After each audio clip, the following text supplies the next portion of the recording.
की क्लास में हम डिस्कस करेंगे वो है लोदी वंश। तो दिल्ली सल्तनत पर राज करने वाला ये हमारा 5वां वंश है और अंतिम वंश है। ठीक है, तो आइए डिस्कस करते हैं लोदी। तो भाई कौन थे लोदी? सबसे पहला पॉइंट है कौन थे लोदी, आखिर लोदी कौन थे, हु इज लोदी। ठीक है, तो वे लोदी कहाँ से थे, भारतीय थे या फिर विदेशी थे?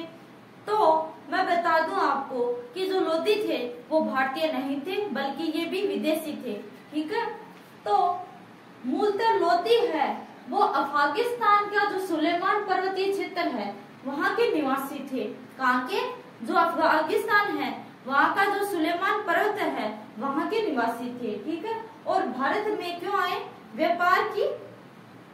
भारत में क्यों आए? व्यापार के उद्देश्य से आए थे। ठीक है, तो जिस प्रकार से मान लो कि यहाँ का कोई वंशज है वो विदेश में जाता है तो हम वहाँ के जो लोग हैं वो क्या कहेंगे कि ये मूलतः है वो भारत के हैं और जो अरावली पर्वतमाला है वहाँ के निवासी है।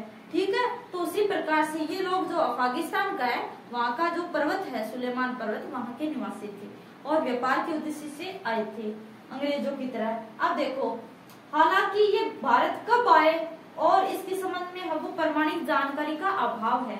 ये काल चल रहा था जब गुलाम जो खिलजी तुगलक और जो सैयद वंश राज कर रहे थे, तब दिल्ली सल्तनत के वक्त ये आए थे भारत। ठीक है, अब देखो बाद में तुगलक वंश के शासन काल में विशेषकर जब सैयद वंश शासन कर रहा था तो प्रशासनिक पदों पर ये नियुक्त हुए थे। विशेषकर जो जब सैयद वंश सत्ता में था तो ये है वो प्रशासनिक पदों पर नियुक्त हुए थे। ठीक है, जिनमें बहलो लोदी है वो सैयद वंश में हमने देखा था कि ये अधिकारी था, प्रशासनिक पद पर नियुक्त था। और दौलत खां ये तुगलक वंश से संबंधित था।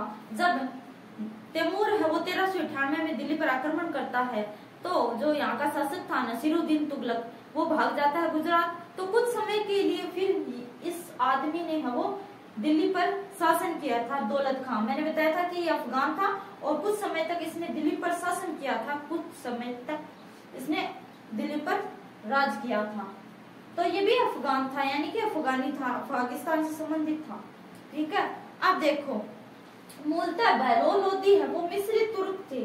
बहलो लोदी है वो मूलतः मिश्रित तुर्क थे। मिश्रित यानी कि शुद्ध है वो तुर्क नहीं थे, यानी कि माता दूसरे वंश से संबंधित थी और पिता है वो दूसरे वंश से, इसीलिए ये मिश्रित तुर्क थे।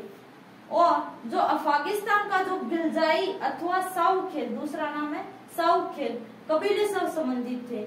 अफगानिस्तान का एक कबीला है जिसका नाम है गिलजाई अथवा जो साउखेल है, इस कबीले से ये संबंधित माने जाते हैं। अब देखो ये क्या करते थे, ये काम क्या करते थे वो देखो।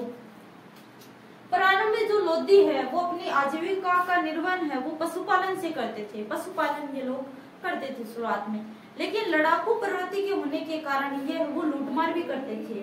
तो प्रारंभ में देखो ये पशुपालन से अपनी जो आजीविका है वो चलाते थे, किंतु लड़ाकू प्रवृत्ति के कारण ये जो समीपवर्ती क्षेत्र थे वहां पर लूट मार भी करते थे। ठीक है, लुटेरे थे। गुलाम वंश के शासन काल में, गुलाम वंश यानी कि दिल्ली सल्तनत काल चल रहा है, गुलाम वंश के शासन काल में कई लोदी यानी कि जो अफगानी है वो साधारणतः सैनिक पदों पर नियुक्त किए गए, यानी कि गुलाम वंश के वक्त भी इनको है वो सैनिक पदों पर नियुक्त किया गया था, यानी कि दिल्ली सल्तनत काल के दौरान ही भारत आए थे। और कालांतर में जब सैयद वंश का अंतिम शासक था तो कालांतर में जब सैयद वंश के अंतिम शासकों की शक्तियां है वो क्षीण हो गई तो बहलो लोदी ने अपनी मजबूत स्थिति एवं तत्कालीन जो राजनीतिक परिस्थितियां थी उनका लाभ उठाया और एक नए वंश की नींव डाली जिसका नाम था लोदी वंश। यानी कि शुरुआत से ये लोग है वो अपनी शक्तियां है वो धीरे धीरे अपने आप को मजबूत कर रहे थे, आर्थिक रूप से, सामाजिक रूप से, राजनीतिक रूप से अपने आप को मजबूत कर रहे थे। और जब इनको मौका मिला, जब सैयद वंश के जो शासक है वो सत्ता को सुचारू रूप से संचालित नहीं कर पाए और शक्तियां उनकी क्षीण हो गई और जो प्रांतीय शासक थे उन्होंने अपने आप को स्वतंत्र घोषित कर लिया, यानी कि केंद्रीय सत्ता कमजोर हो गई, तो बहलोल लोदी ने क्या किया कि एक नए वंश की नींव डाली जिसका नाम था लोदी वंश। ठीक है।